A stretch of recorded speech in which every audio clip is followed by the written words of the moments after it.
আসসালামু আলাইকুম দর্শক বন্ধুরা, আশা করছি আপনারা সকলে ভালো আছেন। আজকে আমাদের রেসিপি মিল্ক পুডিং।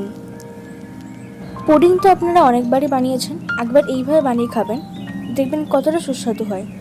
চলুন ভিডিওটা শুরু করা যাক।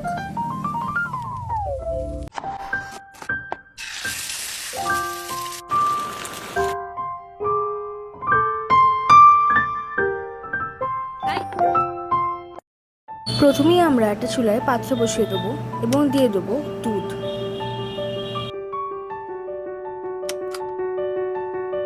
দুধটা একটু হালকা গরম হয়ে গেলে দিয়ে দেবো মিল্ক পাউডার এবং মিল্ক পাউডারটা খুব ভালোভাবে নেড়েচেড়ে মিশিয়ে নিতে হবে।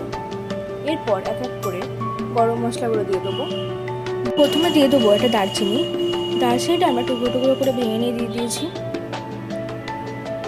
দিয়ে দেবো 4টে থেতো করা এলাচ, একটা তেজপাতা এবং সব কিছু ভালোভাবে নাড়িয়ে চাড়িয়ে নিতে হবে।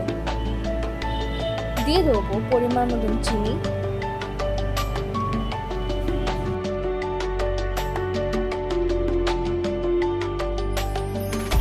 দুধটা ফুটে গেলে গ্যাসের চুলাটা বন্ধ করে দিতে হবে।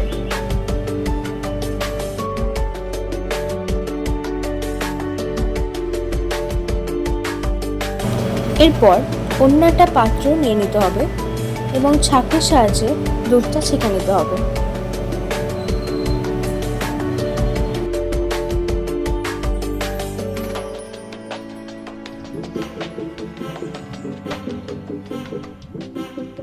এরপর অন্য একটা পাত্রে 3টে ডিম ফাটিয়ে নিতে হবে।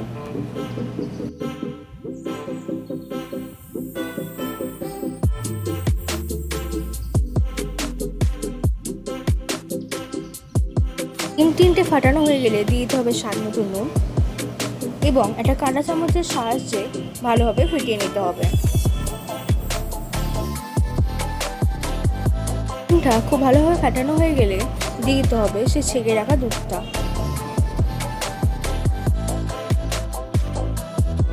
দুধটা দেওয়া হয়ে গেলে খুব ভালোভাবে ডিম এবং দুধটা মিশিয়ে নিতে হবে।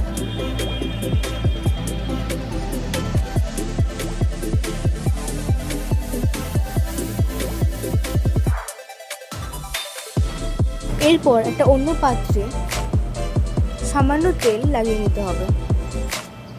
আমরা এখানে সাদা তেল ব্যবহার করেছি, আপনারা চাইলে ঘিও ব্যবহার করতে পারেন।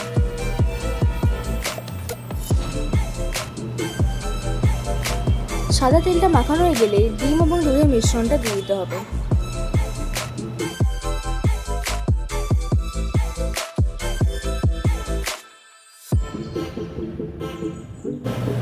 এরপর চুলা জ্বালিয়ে একটা পাত্র বসিয়ে দিতে হবে।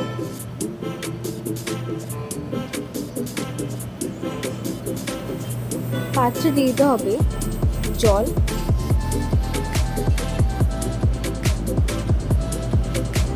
এবং মাঝখানে একটা স্ট্যান্ড বসিয়ে দিতে হবে। স্ট্যান্ডটা ভরে দুধ এবং ডিমের মিশ্রণটা দিয়ে দিতে হবে। এতে হালকা ফুট এলে চাপা দিয়ে দিতে হবে। বেশ 20-25 মিনিট পর ঢাকাটা খুলে দেখতে পারবেন কত সুন্দর পুডিংটা রেডি হয়ে গেছে। পুডিংটা রেডি হয়েছে না বোঝার জন্য একটা টুথপিকের সাহায্যে পুডিংটা একটু ফুটিয়ে দেখবেন যে কোনো রকম কোনো দাগ আছে কিনা। যদি কিছু লেগে না থাকে বুঝতে যাবেন যে আপনার পুডিং একদম রেডি হয়ে গেছে। হালকা ঠান্ডা হয়ে গেলে একটা ছুরির সাহায্যে ধারগুলো ছেড়ে নেবেন এবং একটা বাসনে উল্টে নিতে হবে।